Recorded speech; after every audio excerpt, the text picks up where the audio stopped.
Bom dia, pessoal. Então vamos continuar nossos estudos e agora a gente vai ver a segunda parte, da civilização egípcia. Na primeira parte a gente viu as origens da civilização e a história política. Aí nessa parte nós vamos ver religião, a evolução da religião, as conquistas intelectuais e alguma coisa sobre a vida econômica e social ali do Antigo Egito. Aqui novamente a gente está utilizando o livro do Edward Burns, né, História da Civilização Ocidental. Esse ainda é o capítulo 2 do livro. O capítulo em si do livro não é tão grande, mas tem muita coisa interessante ali e a gente vai ver aqui de forma mais resumida, porque é um período muito grande e é difícil trazer todas as informações. Posteriormente, é provável que eu aprofunde esses assuntos aí com outros livros, né? Aí livros especializados no Egito e depois nas outras civilizações. Vamos prosseguir. A civilização egípcia, a gente já viu as origens, a história política. Hoje a gente vai ver religião, as realizações intelectuais e a vida social e econômica. Partindo aqui para a religião, o primeiro aspecto importante dela é a importância da religião na sociedade. Então, praticamente todos os aspectos da vida social do Antigo Egito eram permeados ali pela religião. O governo era um governo teocrático, as artes, o desenvolvimento artístico, desde a escrita, da filosofia, dos textos, até as pinturas, as esculturas, a arquitetura, tudo isso aí refletia um simbolismo religioso, foi desenvolvido para refletir o simbolismo religioso, também a própria vida da comunidade. No primeiro momento, mais a vida dos nobres e dos faraós, e posteriormente essa religião ela vai se espalhando até para a população em geral. Então a gente vai ver aqui que a religião tem um papel predominante na vida do egípcio. A arte era um reflexo do simbolismo religioso. Da mesma forma, a literatura e a filosofia eram embebidas na religião. E por último, o governo era uma teocracia. Agora a gente vai ver a evolução da religião. Como é que essa religião ela evoluiu, né, e progrediu ali com o tempo. Não que o termo evolução signifique ou implique que ela melhorou com o tempo, né? Ela simplesmente se modificou. Então ela teve várias fases distintas. No primeiro momento era um politeísmo rudimentar, né, como aparece em várias outras civilizações, as diversas cidades e províncias ali que se formam, cada uma tem um deus tutelar, que é um deus protetor daquela localidade, e existem outros diversos deuses dos fenômenos naturais. O deus do rio, o deus do sol, o deus do vento. Depois a religião ela vai evoluir para um monoteísmo, que é a adoração de um único deus. E mais tarde ela retorna para um politeísmo diferente do primeiro. Aqui, como eu falei, no primeiro momento, cada cidade, naquela fase ainda que o Egito estava descentralizado, não havia se unificado no Antigo Reino, então cada cidadezinha, cada província tinha o seu deus tutelar, o seu próprio deus. Então aqui no primeiro momento, cada cidade tinha suas divindades locais ou personificações da força da natureza. E aí, com a unificação do reino, no Antigo Reino, há também um movimento de unificação dessas divindades locais em um único Deus. Com a unificação do Antigo Reino, houve também uma fusão de todas as divindades no grande Deus Sol. Aí, posteriormente, no Médio Reino, com a ascensão de dinastias tebanas, Tebas é uma cidade no norte do Egito, de onde vieram essas dinastias tebanas. E lá o rei Sol não é conhecido como Ra, ele é conhecido como Amon. Então há a mudança do nome do Deus Sol. O rei não, o Deus Sol. E no Médio Reino, com a ascensão das dinastias tebanas, Ra passou a ser chamado de Amon ou Amon-Ra. E aí, nesse mesmo movimento de unificação, de fusão dos deuses locais no grande Deus Sol, há também a fusão dos deuses naturais, né, que representavam as forças da natureza, em um único Deus, que é Osíris. Então, todas as divindades que representavam forças da natureza foram consolidadas no Deus Osíris. Agora, sobre a religião solar, que é esse culto ao Deus Ra, durante todo o Antigo Reino, que é aquele primeiro período histórico ali do Antigo Egito, ele vai ser o culto predominante. É reconhecido como a religião oficial do Antigo Egito, ele tinha ali a função principal de dar legitimidade, né, de legitimar os faraós, o reino em si. Então ele conferia um caráter de imortalidade ao Estado e ao povo egípcio de maneira coletiva, não de maneira individual. Então, principalmente nesse primeiro momento ali do Antigo Reino, a religião era muito focada nos faraós e nos seus súditos, né, nos sacerdotes ali e nos nobres. E pouco tratava sobre o egípcio médio. Posteriormente, com a evolução da religião, ela vai passar a se preocupar mais ali com o egípcio individual, né? O indivíduo egípcio.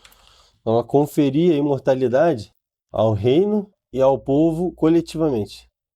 Os faraós se apresentavam como os representantes de Deus, como os representantes vivos de Deus.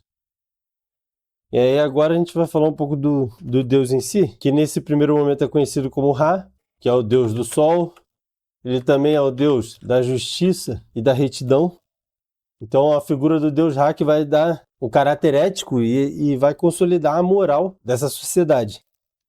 Então as pessoas deveriam ser justas e honestas, porque o Deus Ra era o Deus da justiça e da honestidade, da retidão. É isso que conferia a ética, né, e a moral daquela sociedade ali, naquele momento. Agora o outro culto que ficou muito popular foi o culto ao Deus Osíris, que era uma religião que tratava dos assuntos da natureza, as cheias dos rios, chuva, inundações. Então tudo isso aí era o objeto, né, desse culto. Porque esse culto, Osíris consolidou, né, os deuses das forças naturais. Osíris personificava o crescimento da vegetação e também as forças do rio Nilo.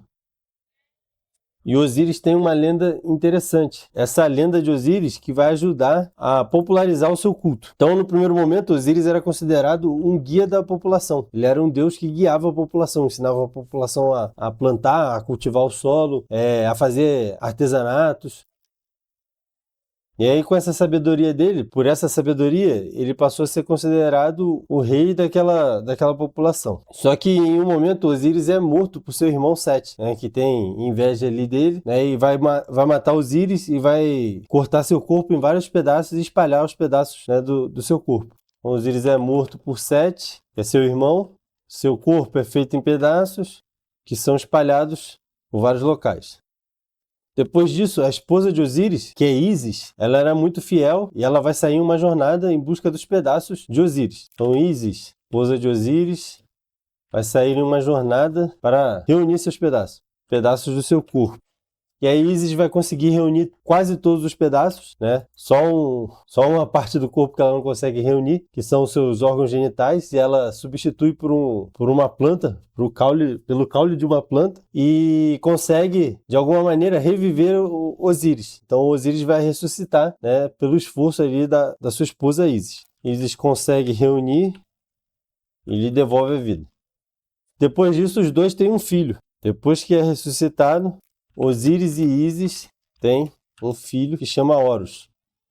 E também depois que ele é ressuscitado, Osíris permanece por mais um tempo como rei ali e guia da população. Mas posteriormente ele vai se mudar para o mundo dos mortos. E dali do mundo dos mortos ele vai passar a ser o juiz dos mortos. Então todo mundo que morre vai ser levado até Osíris, que vai fazer um julgamento. Se a pessoa foi boa ou não. Se a pessoa foi boa, teve uma vida justa, correta, ela vai ir para o paraíso. Se não, se aquela alma foi ruim, foi uma alma viciosa, ela vai ser aniquilada ali por Osíris. E Horus, o seu filho, ele vai se vingar, né, da morte do pai e vai matar Sete. E aí vai herdar o seu reino.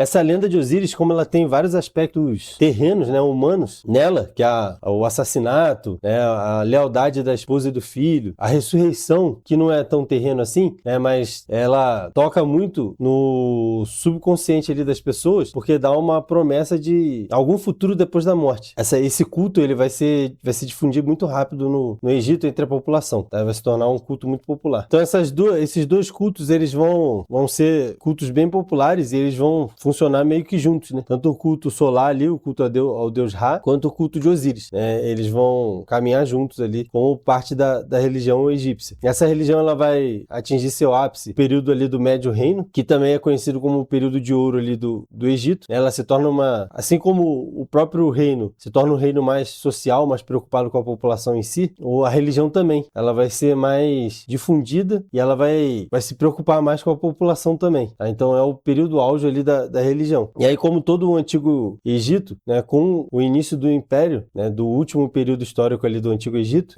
a religião também ela vai entrar, né, ela vai começar a ser degradada por uma série de crenças, também vai ter seu declínio, né, terminando junto ali com o fim do antigo Egito. Então a gente vai ver agora, falar sobre a degradação da religião. Ela inicia após o estabelecimento do Império, que é aquele período político que o Egito vai se tornar expansionista, né? Muito militar e expansionista. E aí essa desvirtuação do caráter tanto do reino vai atingir também a religião, né? Então existe uma desvirtuação ali, o caráter ético que tinha atingido no Médio Reino, ele vai ser desvirtuado para o uso de magia, né? E fórmulas para a pessoa ascender ao paraíso depois da morte, né? Sem precisar ter vivido uma vida correta. O caráter ético da religião é desvirtuado pela magia e fórmulas mágicas.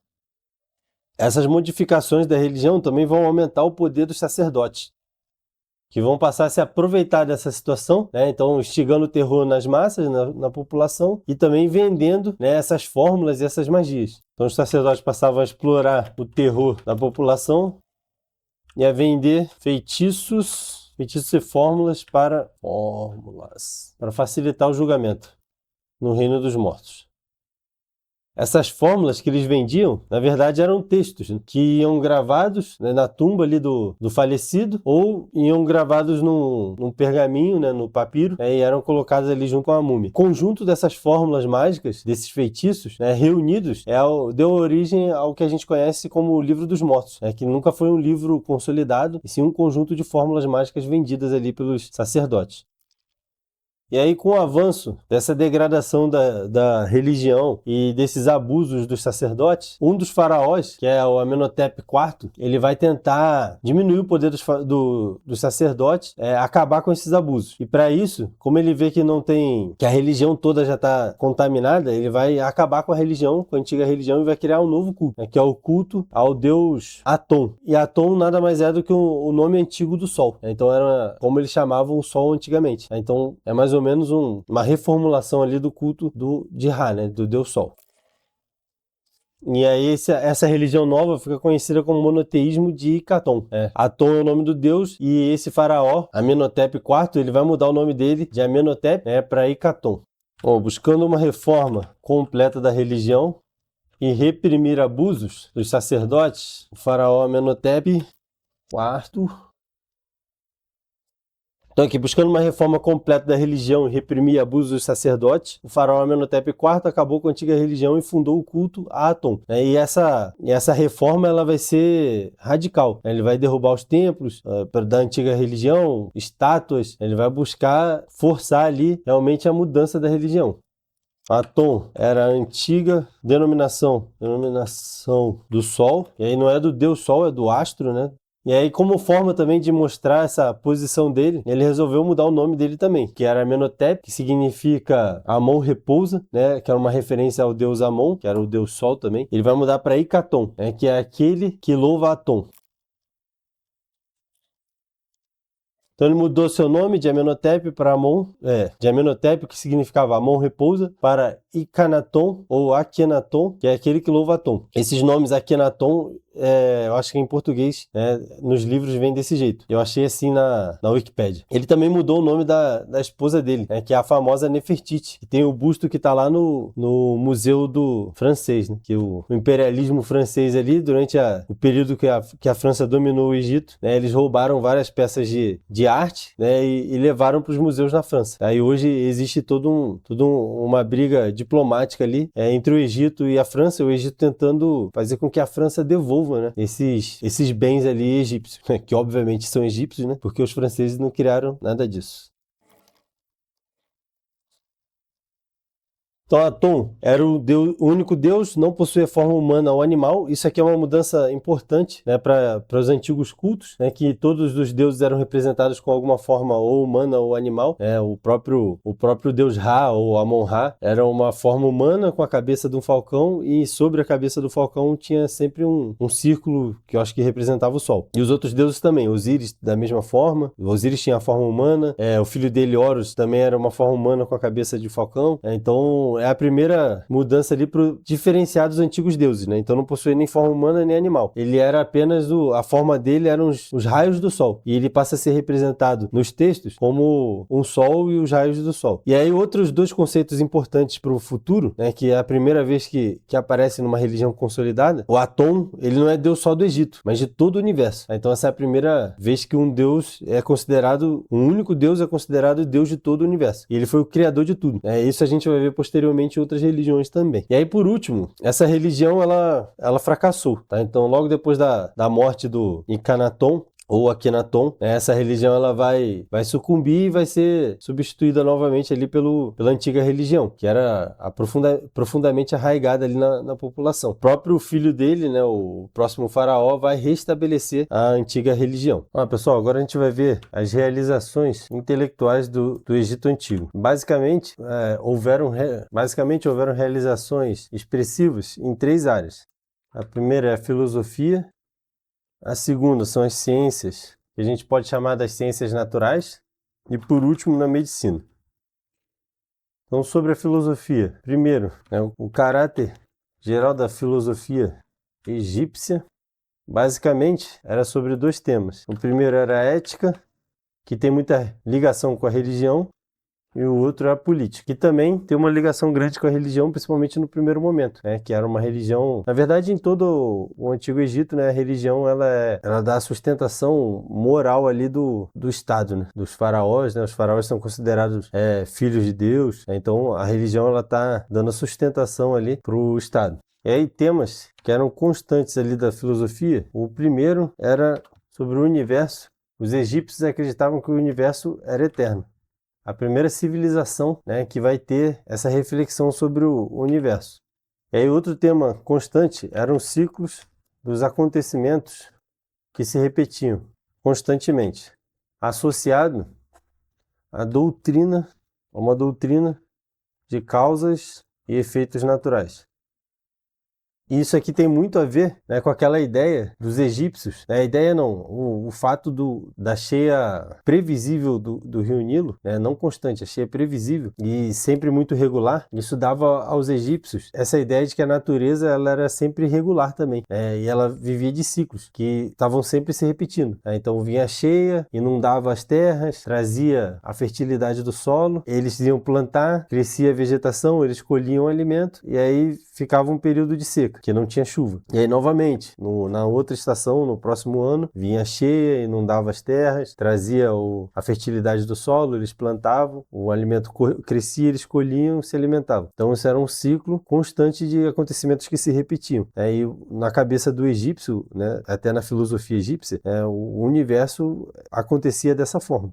E aí, por último, a filosofia ela vai tratar, basicamente, de religião, conduta individual e justiça social. E o texto mais famoso ali, filosófico, é conhecido como a Súplica do Camponês Eloquente, que é datado de aproximadamente 2050 a.C. Esse texto, ele vai basicamente tratar sobre o Estado, que deveria ser uma instituição benevolente, dirigida por um governante justo. Aqui ele diz também que o governante deve ser dedicado à benevolência e à justiça para o bem dos súditos. E num trecho dele, ele diz que o Estado deve ser o pai do órfão, o esposo da viúva e o irmão do abandonado.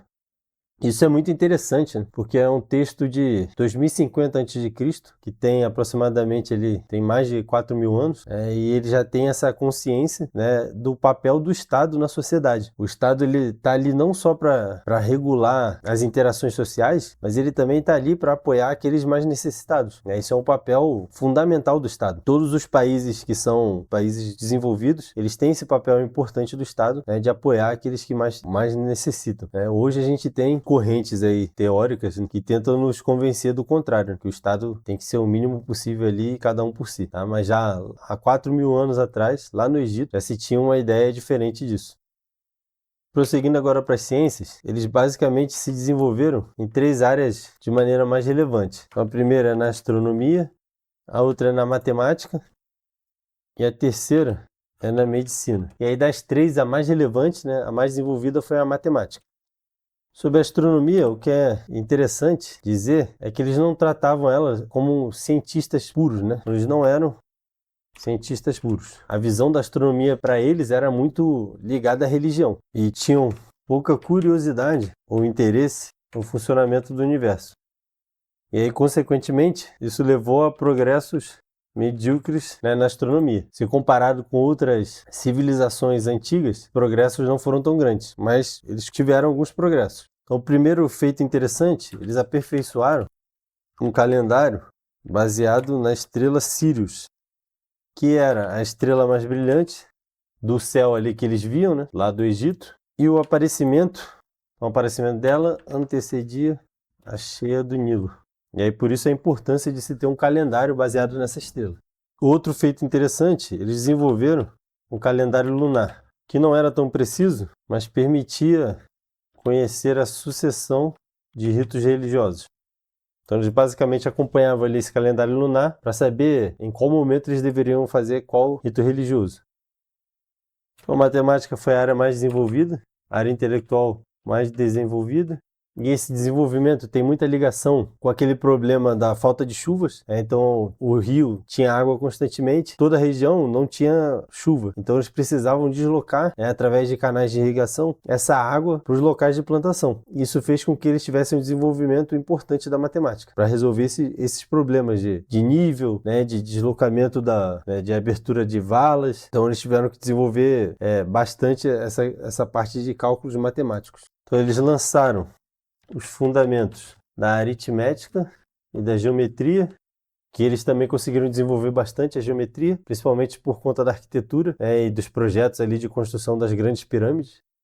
Imaginaram as operações de soma, subtração e divisão.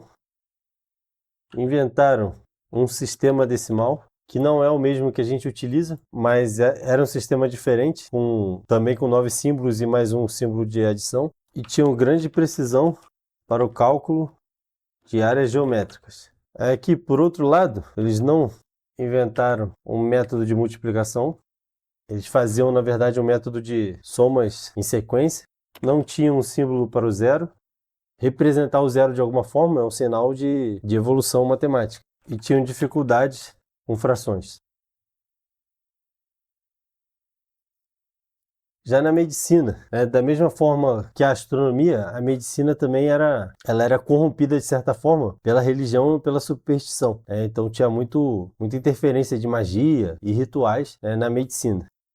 Ela era corrompida por superstições. Apesar disso, em 1700 antes de Cristo, eles desenvolveram, na verdade foi encontrado um documento que é datado dessa época, de 1700 antes de Cristo, que explicava ali de forma bem adequada um método de diagnosticar doenças. Então eles tinham uma metodologia adequada, principalmente para a época, de fazer diagnósticos corretamente das doenças. Uma concepção adequada do diagnóstico e do tratamento científico. Uma coisa interessante é que eles tinham divisões de especialidades médicas. Então, havia oculistas, dentistas, cirurgiões e outras especialidades, por aí vai. Eles reconheceram a importância do coração e tinham alguma ideia do significado do batimento cardíaco. Eles alcançaram perícia no tratamento de fraturas simples. Na verdade, eles tinham perícia no tratamento de fraturas e operações simples. E observaram as propriedades curativas de diversas drogas e criaram a primeira farmacopeia, que é um livro que descreve remédios, plantas e ervas medicinais e o tratamento ali que elas podem ser utilizadas. E o último desenvolvimento intelectual relevante, que é muito relevante, dos egípcios, é a escrita. A gente já falou bastante ali da escrita no primeiro vídeo, que é basicamente o que desenvolveu ali, o que iniciou o desenvolvimento da civilização, e a mudança ali do neolítico, do período neolítico, né, da pré-história, para o período histórico já. E os egípcios provavelmente são os primeiros, foi a primeira civilização a inventar um sistema de escrita, que era conhecida como, ou ficou conhecida depois, na verdade, né, como hieroglifos, que são aqueles desenhos que inicialmente eram pictográficos, cada símbolo daquele representava uma ideia, um conceito, uma palavra, e posteriormente eles perceberam que, para simplificar e não necessitar de milhares de símbolos diferentes, eles criaram uma espécie de alfabeto. Então eles também foram os primeiros a desenvolver, um tipo de alfabeto, que é diferente do nosso, e inclusive não tem representação de vogais, somente de letras. Os nomes que a gente conhece hoje, a maioria deles não há uma certeza de que eles são pronunciados daquele jeito, porque as letras ou as vogais não há certeza de que são aquelas vogais. Muito provavelmente são elas, mas não tem como ter certeza. Agora a gente vai falar um pouco sobre a vida social e econômica. Aí a primeira coisa interessante é a divisão de classes sociais. Na maior parte da história do Egito haviam 5 classes sociais. A primeira é da família real, a segunda eram os sacerdotes, a terceira era dos nobres, a quarta é a classe média, que também é subdividida em os escribas, que eram funcionários do Estado, os mercadores, e a última eram os artífices e agricultores. Esses agricultores aqui com dinheiro, né? Agricultores com propriedades maiores. Porque aqui, a quinta classe é a dos camponeses. Esses aqui não tinham propriedades ou tinham pequenas propriedades. Aqueles que não tinham propriedades trabalhavam nas propriedades grandes ou nas propriedades da família real, dos nobres, em outras propriedades. Aqui no período do Império, vão ser adicionadas mais 2 classes, que é a dos soldados profissionais, que ficava aqui entre os nobres e a classe média, Lembrando que o Império é o período mais agressivo ali de expansão do Egito. Até então não havia o próprio faraó e a família real, o Estado, ele não tinha um exército fixo. As cidades, cada cidade tinha a sua milícia. Com o desenvolvimento desses exércitos, passa a ter essa classe dos soldados profissionais. E outra classe que passa a existir, também decorrente dessa fase expansionista, é a dos escravos, que são os capturados aí nas campanhas militares. E aí disso tudo aqui, o que é interessante saber é que havia um abismo entre os pobres, na verdade entre os ricos e os pobres, como ainda existe até hoje em vários lugares. Mas especialmente ali no Egito, essa divisão era muito grande. Então os camponeses ali, já lá no período do Império, os escravos também, a vida deles era uma vida ali basicamente de sobrevivência. Sobre a vida social, é interessante falar sobre a família. Então, primeiro, a poligamia era permitida. Um homem podia ter várias esposas, mas não era comum, O normal era monogamia. As famílias com apenas uma esposa. A concubinagem era uma prática comum, aceitável, era uma prática bastante comum. Inclusive, os bastardos, os filhos das concubinas, também tinham direitos sucessórios. Claro, obviamente, essa era uma prática ali dos nobres, da família real, não era uma prática ali da população em geral. E aí, por último aqui, sobre as mulheres, o Antigo Egito é praticamente a primeira ali, uma das únicas civilizações da Idade Antiga que as mulheres podiam herdar propriedade. E podiam se estabelecer no comércio. Na verdade, no Antigo Egito, as mulheres podiam herdar o trono, praticamente a única civilização ali da Idade Antiga que isso era possível. E agora, para encerrar, sobre a economia. O sistema econômico era baseado na agricultura, é a base do sistema, e era diversificada e bastante desenvolvida.